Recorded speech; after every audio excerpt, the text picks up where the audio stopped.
ಬೆಂಗಳೂರು ದಕ್ಷಿಣ ಜಿಲ್ಲೆಗೆ ಸಂಬಂಧಪಟ್ಟಂತ ಎಲ್ಲ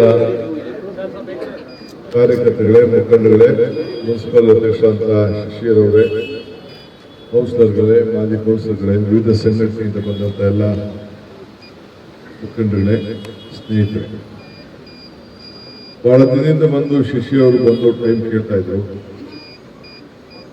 ನಾನು ನಿಮ್ಮ ಶಾಸಕರು ಆರೋಗ್ಯ ಸರಿ ಇಲ್ಲ, ಹಾಸ್ಪಿಟಲ್ ಅಡ್ಮಿಟ್ ಆಗಿದ್ದಾರೆ, ಬಟ್ ಈಗ ಎಲ್ಲ ಚೇತರಿಸ್ಕೊಂಡಿದ್ದಾರೆ. ಈ ಬೆಳಗ್ಗೆ ತಾನೇ ನಾನು ಆ ಸಂಬಂಧಪಟ್ಟಂತ ಡಾಕ್ಟರ್ನ ಮಾತಾಡಿದೆ.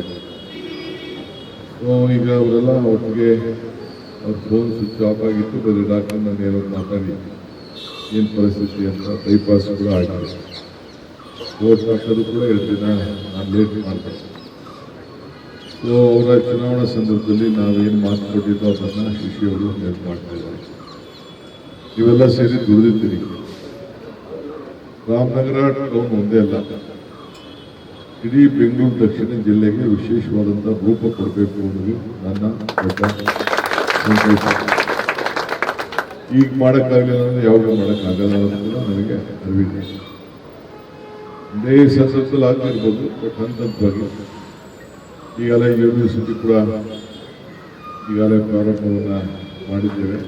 ಕೆಲಸ ಕೂಡ ನಡೀತಾ ಇದೆ. ಮುಂದೆ ಏನೇನಾಗಿತ್ತು ಅಂತ ಹೇಳಿ ನಾನು ನಿಮ್ಮ ಈ ಒಂದು ನಿಮ್ಮ ಕ್ಷೇತ್ರದ ಬಗ್ಗೆ ಆಗಲಿ, ನಮ್ಮ ಜಿಲ್ಲೆಯ ಬಗ್ಗೆ ಆಗಲಿ ನನಗೆ ಪೂರ ಬಿಟ್ಟು ಯಾವ ರೀತಿ ಇವತ್ತು ಕೂಡ ಬಡವಾಗಿ ನಿಂತಿದೆ ಅನ್ನೋದಕ್ಕೆ ನಾನೇನು ಹೇಳಬೇಕಾಗ್ತಿಲ್ಲ. ನಾನು ಹೇಳಿದ್ರೆ ಅದು ನಮ್ಮ ರಾಜಕೀಯ ಬಣ್ಣ ಬರ್ತದೆ. ಈಗ ನಮ್ಮ ಜವಾಬ್ದಾರಿ ಇದೆ. ಖಂಡಿತ ಇದಕ್ಕೇನು ಅನುಕೂಲ ಆಗಬೇಕು ಅನ್ನೋದನ್ನ ಹಿಂದೆ 3 ಜನ ಶಾಸಕರು ಸೇರಿ ಸಿದ್ದರಾಮಯ್ಯ ಸಾಹೇಬರಿಗೂ ಅವರೆಲ್ಲ ಮನವಿ ಕೂಡ ಮಾಡಿದ್ರು. ಅವರು ಸ್ವಲ್ಪ ಸಹಾಯ ಮಾಡಬೇಕು ಅಂತ ತೀರ್ಮಾನ ಮಾಡಿದ್ರು. ನಾನೀಗಾಗಲೇ ಕೆಲವು ನೀರಾವರಿ ಇಲಾಖೆಯಿಂದ ಟೌನ್ ಕೆಲವು ಅಭಿವೃದ್ಧಿಗೆ ಕೆಲವು ಕಾರ್ಯಕ್ರಮ ಕೂಡ ತೆಗೆದುಕೊಂಡಿದ್ದೆ. ಈಗೆಲ್ಲ ಜವಾಬ್ದಾರಿ ಕೂಡ ನನಗೆ ಹೆಚ್ಚಿದೆ. ನಿಮ್ಮ ಮುನ್ಸಿಪಲ್ ಅಧ್ಯಕ್ಷರು ಏನು ಮನವಿಯನ್ನು ಮಾಡ್ತಾ ಇದ್ದಾರೆ ಅದು ಕೂಡ ಗಮನದಲ್ಲಿ ಇಟ್ಕೊಂಡು ಯಾವ ರೀತಿ ಗ್ರಾಂಟ್ ಕೊಡಬೇಕು, ಯಾವ ರೀತಿ ಬಡವರಿಗೆ ಸೈಟ್ ಕೊಡಬೇಕು ಅಂತ ನಾನು ಈಗಾಗಲೇ ಇಕ್ಬಾಲ್ ಹುಸೇನ್ ಹೇಳಿದ್ದೇನೆ. ಮೊದಲನೇ ಹಂತದಲ್ಲೇ ಆ ಬಡವರಿಗೆ ಭಾಳ ಪೆಂಡಿಂಗ್ ಇತ್ತು. ಅದು ಕೂಡ ಸಿದ್ದರಾಮಯ್ಯನವರು ಒಂದಷ್ಟು ಹಣ ಕೂಡ ಕನಕಪುರಕ್ಕೆ ಅವರು ಬಿಡುಗಡೆ ಮಾಡಿದರು. ಈಗ ರಾಮನಗರ ಕೂಡ ಮಾಡಬೇಕಾಗಿದೆ. ಡಿ.ಕೆ. ಸುರೇಶ್ ನಾನು ಮಾತಾಡ್ತೀನಿ. ಚನ್ನಪಟ್ಟಣ ಇರ್ಬೋದು, ಮಾಗಡಿ ಇರ್ಬೋದು, ರಾಮನಗರ ಇರ್ಬೋದು, ಕನಕಪುರ ಇರ್ಬೋದು, ನಾವೆಲ್ಲರೂ ಎಲ್ಲ ನಂದೇ ಕ್ಷೇತ್ರ. ಅದನ್ನು ನನ್ನ ಕಡೆಯಲ್ಲಿ ಇದೆ. ಇದು ಹೆಡ್ ಕ್ವಾರ್ಟರ್ಸ್ ಬೇರೆ ಇದೆ.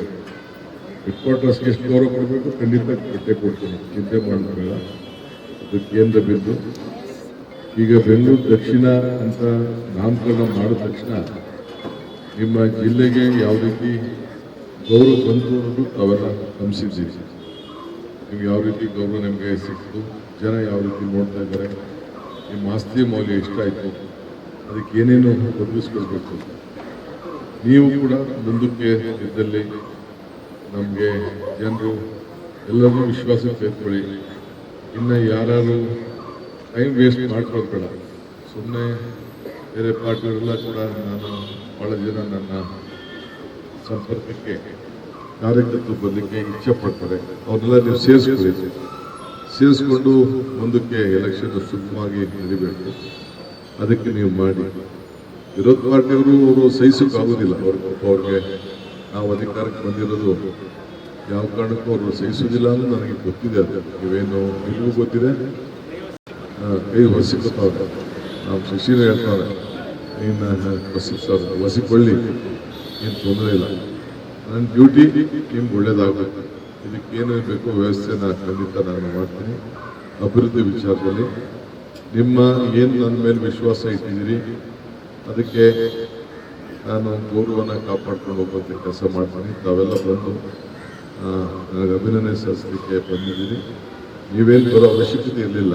ನಾನೇ ಈಗಾಗಲೇ ಯೋಗೇಶ್ವರ್ ಹೇಳಿದ್ದೆ, ಒಂದಿನ ನಮ್ಮ MLA ಅವರು ಆಸ್ಪತ್ರೆಯಿಂದ ಬಂದ ಮೇಲೆ ಒಂದು 3 ಕಡೆ, ಮುಂದೆ ಕಡೆ ಬೇಡ, ಈ ಕಡೆ ಒಂದು 3 ಕಡೆ ನಿಮ್ಮ ಕ್ಷೇತ್ರದಲ್ಲಿ, ಹಳ್ಳಿಲಿ ಒಂದು ಕಡೆ, ಟೌನಲ್ಲಿ ಒಂದು ಕಡೆ, ಬೆಳಗ್ಗೆಯಿಂದ ಸಾಯಂಕಾಲ ಇಲ್ಲೊಂದು 3 ಕಡೆ, ಚನ್ನಪಟ್ಟಣ ಒಂದು 3 ಕಡೆ, ಒಂದು ಸಭೆಗಳನ್ನು ಮಾಡಿ ಕೃತಜ್ಞತೆ ಸಲ್ಲಿಸುವಂಥದ್ದು ಆ ಕೆಲಸ ಕೂಡ ಮಾಡೋಣ.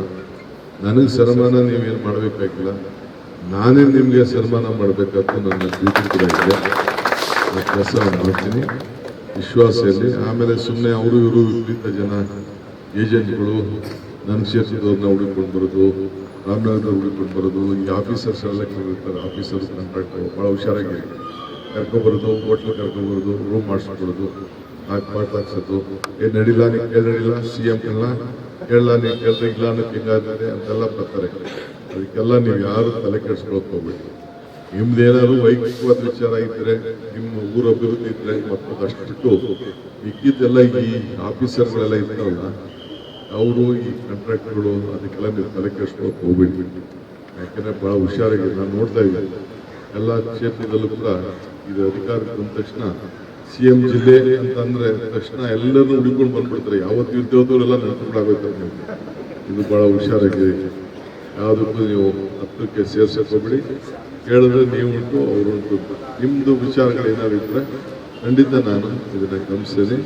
ಸುರೇಶ್ ಅವ್ರಿಗೂ ಹೇಳಿದ್ದೀನಿ, ನಾನು ಇಕ್ಬಾಲ್ ಹತ್ರ ಮಾತಾಡ್ತೀನಿ, ಶಶಿ ತಾವು ಮಾತಾಡ್ತೀನಿ, ಬಾಲಕೃಷ್ಣ ತಾವು ಮಾತಾಡ್ತೀನಿ, ಯೋಗೇಶ್ಗೂ ಹೇಳಿದ್ದೀನಿ ನಾನು. ಸೊ ಮುಂದಕ್ಕೆ ಒಂದೊಂದು ಮೂರು ಒಂದೊಂದು ಇದರಲ್ಲಿ ಈಗ ಕೆಲವು ಇನ್ನು ನಾನು ಇಲಾಖೆನೆಲ್ಲ ಈಗ ರಿವ್ಯೂ ಮಾಡ್ತಾ ಇದ್ದೀನಿ. ಏನೇನು ಇಲಾಖೆ ಏನಿದೆ ಅಂತ ಅಂತೆಲ್ಲ ರಿವ್ಯೂ ಎಲ್ಲ ಮಾಡ್ತಾ ಇದ್ದೀನಿ. ನಾಳೆ ವಿಧಾನ ಪರಿಷತ್ ಸ್ವೇರಿಂಗ್ ಸೆರೆಮನಿ ಇದೆ. 7 ಜನ ಗೊತ್ತಿರೋದು ಪ್ರಮಾಣ ವಚನ ಇದೆ. ಅದಾದಮೇಲೆ ಕೆಲವು ಇಲಾಖೆನ ತೆಗೆದುಕೊಳ್ತಾ ಇದ್ವಿ. ಅದಾದಮೇಲೆ ಸದ್ಯಕ್ಕೆ 3 ತಿಂಗಳು ಅಸೆಂಬ್ಲಿ ಕರಿಬೇಕು. ಈ ಮಧ್ಯದಲ್ಲಿ ಇನ್ನು ಕ್ಯಾಬಿನೆಟ್ ಎಕ್ಸ್ಪ್ರೆಷನ್ ಮಾಡಬೇಕು. ಅದು ಕೂಡ ನಾನು ದಿಲ್ಲಿಗೆ ಹೋಗಬೇಕಾಗಿದೆ. ಅವ್ರಿಗಂತೆ ಊರಲ್ಲಿಲ್ಲ, ಇನ್ನೊಂದು 2 ದಿನಕ್ಕೆ ಬರ್ತಾರೆ. ಎಲ್ಲ ಆಗ್ತದೆ. ನೀವು ಮಿಕ್ಕಿದ ವಿಚಾರನ ನೀವು ತಲೆ ಕೆಡಿಸ್ಕೊಂಡೆ ಒಟ್ಟು ಪಕ್ಷನ ಸಂಘಟನೆ ಮಾಡುವಂಥ ಕೆಲಸ ನಮ್ಮ ಗುರಿ 2028. ಏನು ನಮ್ಮ ಗುರಿ? ನಾನು ಮುಖ್ಯ ಆಗಿದ್ದು ಮುಖ್ಯ ಅಲ್ಲ. ಈಗ ಕೆಲವರೆಲ್ಲ ಈಗ ರಾಮ್ ಬಿಡ್ದಿಲ್ಲಿ ನಾನು ಮಾಡಿದ್ನ, ಈಗ ಇದಕ್ಕೆ ಅಡ್ಮಿಷನ್ ನಾನು ಮಾಡಿದ್ನ, ಈಗ ಹಿಂದೆ ಬಿಡದಿಗೆ ಇಂಡಸ್ಟ್ರಿಯಲ್ ಟೌನ್ ನಾನು ಮಾಡಿದ್ನ, ಸೊ ಅವರೇ ಮಾಡಿದ್ರು.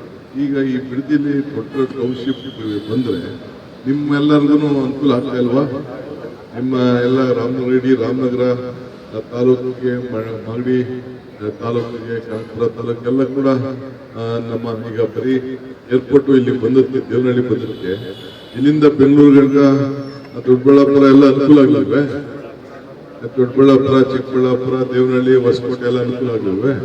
ಹಂಗೆ ಒಂದು ಟೌನ್ಶಿಪ್ಪು ಅವರೇ ಡಿನೋಟಿಫೈ ಮಾಡ್ಬೋದಾಯ್ತು, ಅವ್ರ ಮಾಡಲಿಲ್ಲ. ಈಗ ಪಾಪ ಅವ್ರೇನೇನೋ ಕೆಲವೆಲ್ಲ ಇರ್ತಾ ಇದ್ದಾರೆ. ಇಲ್ಲಿ ನಾನು ಕರೆದ್ರೆ ಇಲ್ಲಿಗೆ ಯಾರು ಬಂದಿಲ್ಲ. ನಾನು ಹುಡುಗಿ ನಾನು ಲಿಂಕ್ ಬರ್ಬೇಕು. ನಾನು ಬರೋದು ಸರಿನಾ? ನಾನು ಬರೋದು ಸರಿ ಅಂತ ಹೇಳಿ ಇವೆಲ್ಲ ಸವಾಲೆಲ್ಲ ಸ್ವೀಕಾರ ಮಾಡಿದ್ದೀನಲ್ಲ. ನಾನು ಹಿಂದೆ ಸಭೆ ಕರೆಸಿ ಪ್ರತಿಭಾ ಟಿವಿಗಳು ಇಬ್ಬರು ಚರ್ಚೆ ಮಾಡುವಂತ ಹೇಳಿದಾಗ ಆಗಲಿಲ್ಲ. ಈಗ ಕರಿಬೇಕು. ಈಗೇನು ನನಗೇನು ಅವಶ್ಯಕತೆ ಏನಿಲ್ಲ. ಈಗ ನಿಮಗೂ ಅದಕ್ಕೂ ಸಂಬಂಧ ಇಲ್ಲ. ನೀವು ಆ ಕ್ಷೇತ್ರ ಬಿಟ್ಟುದಾಗೋಯ್ತು. ನಿಮಗೂ ಅದಕ್ಕೆ ಆಯ್ತು ಮಾಡೋ ಅವಕಾಶ ಇದ್ದಾಗ ಮಾಡಬೇಕಾಯ್ತು. ಅವಕಾಶ ಇದ್ದರೆ ನಿಮ್ಗೆ ಮಾಡೋಕ್ಕಾಗಿಲ್ಲ. ನಾವೇನು ಒಳ್ಳೇದು ಮಾಡಬೇಕು. ಇಲ್ಲಿ ಹೇಳ್ತೀನಿ ಕೇಳಿ, ಯಾವ ಊರನ್ನು ಒಕ್ಕಲೆಬ್ಬಿಸುವಂಥ ಪ್ರಶ್ನೆ ನಾನು ಮಾಡೋದಿಲ್ಲ. ಈಗ ನಾನು ಮಾಡುವಂಥ ತೀರ್ಮಾನದಲ್ಲಿ ಎಲ್ಲ ಊರುಗಳು ಅಲ್ಲಲ್ಲೇ ಇರ್ತದೆ. ಆ ಊರು ಅಭಿವೃದ್ಧಿ ಮಾಡ್ತೀವಿ. ಆ ಊರಿಗೆ ಒಂದು ಸಪ್ರೇಟ್ ರಿಂಗ್ ರೋಡ್ ಮಾಡ್ತೀನಿ. ಚಿಕ್ಕಳ್ಳಿ ಅದಕ್ಕೊಂದು ರಿಂಗ್ ರೋಡ್ ಮಾಡಿ ಅದಕ್ಕೆ ಅಭಿವೃದ್ಧಿ ಮಾಡ್ತೀವಿ. ಅದಕ್ಕೆ ಯಾರ್ಯಾರಿಗೆ ಏನೆಷ್ಟು ಹಣ ಕೊಡಬೇಕು ಈಗಾಗಲೇ 3 ಹಳ್ಳಿ ನೋಟಿಫಿಕೇಶನ್ ಮಾಡ್ತಾ ಇದೀವಿ. ಅದಕ್ಕೆ ಏನು ಬೇಕು ಈಗಾಗಲೇ ಅವ್ರಿಗೆ ಏನು ಬೆಲೆ ಕೊಡಿಸ್ಬೇಕು, ಅವ್ರಿಗೆ ಯಾರು ಘೋಷಣೆ ಮಾಡಿದ್ರು ಅದಕ್ಕೆ ಡಬಲ್ ಬೆಲೆ ಮೌಲ್ಯ ಎಲ್ಲ ಕೂಡ ಮಾಡ್ತಾ ಇದ್ದೀವಿ. ನಿಮ್ಮ ನೆಂಟರುಗಳಿದ್ದಾರೆ, ಎಲ್ಲ ಇದನ್ನು ತಿಳಿಸಿ ರಾಜಕಾರಣ ಮಾಡಬೇಕು ಅಂತ ರಾಜಕಾರಣ ಮಾಡ್ತಾ ಇದ್ದಾರೆ. ಪಾಪ ಯಾವತ್ತು ಅದೇ ಮೊನ್ನೆ ಹಾಸನ್ ಅವರೆಲ್ಲ ಬಂದಿದ್ರು. ಪಾಪ ಅವ್ರ ಪರಿಸ್ಥಿತಿ ನಾನು ಕೇಳಿದೆ. ಈಗ ಯಾಕೆ ಹಾವೇರಿಯಲ್ಲಿ ಇಲ್ಲಿ ಟೌನ್ ಪಕ್ಕ ಯಾಕೆ ಅಡ್ಮಿಷನ್ ಮಾಡಿಸಿದ್ರು? ಖರೀದಿ ಮಾಡಬೇಕು. ಅಲ್ಲಿ ಯಾಕೆ ಅದನ್ನು ಮಾಡಿದ್ರು? ಬರೀ ಒಬ್ಬ ಅವ್ರ ಕಾರ್ಯಕರ್ತರ ಮಧ್ಯೆ ಮಾತ್ರ 11 ಎಕರೆ ಬಿಟ್ಬಿಟ್ರು. 11 ಎಕರೆ 16 ಎಕರೆ. ಸೊ ಅದನ್ನೆಲ್ಲ ಈಗ ನಾನು ಚರ್ಚೆ ಮಾಡೋದು ಬೇಡ. ನಿಮ್ಗೆ ನಾನು ಹೇಳಿದ್ದೀನಿ, ಇದು ನಿಮ್ಮ ಅಭಿವೃದ್ಧಿಗೋಸ್ಕರ ಈ ತೀರ್ಮಾನವನ್ನು ನಾನೇನು ಮಾಡೋದಿಲ್ಲ. ಮೊದಲಿಂದ ಅವರು ಮಾಡಿ ಮುಂದುವರಿಸ್ತಾ ಇದ್ದೀವಿ ಅಷ್ಟೇ. ಅವು BJP ಕಾಲದಲ್ಲೂ ಇತ್ತು, ದಳದ ಕಾಲದಲ್ಲೂ ಇತ್ತು, ಕಾಂಗ್ರೆಸ್ ಕಾಲದಲ್ಲೂ ಇತ್ತು, ಅವ್ರು ಬಿಡುಗಡೆ ಮಾಡ್ಬೋದಾಯ್ತು, ಬಿಡುಗಡೆ ಮಾಡಿದ್ರು. ನಾನು ಯಾಕೆ ಅದನ್ನು ಬಿಡುಗಡೆ ಮಾಡಿ ಜೈಲಿಗೆ ಬರ್ತಿ ಕೆಲಸ ನಾನು ಮಾಡಿ ಅದಕ್ಕೆ ಬೇಡ ಅಂತ ಹೇಳಿ ರೈತರಿಗೂ ಒಳ್ಳೇದಾಗಬೇಕಂತ ಆ ತೀರ್ಮಾನ ನಾನು ಮಾಡಿದ್ದೀನಿ. ಇಷ್ಟು ಮಾತ್ರ ಹೇಳ್ತೀನಿ. ತಾವೆಲ್ಲ ಬಂದಿರೋದಕ್ಕೆ ನಿಮ್ಮೆಲ್ಲರೂ ಕೂಡ 1 ಕೋಟಿ ನಮಸ್ಕಾರ.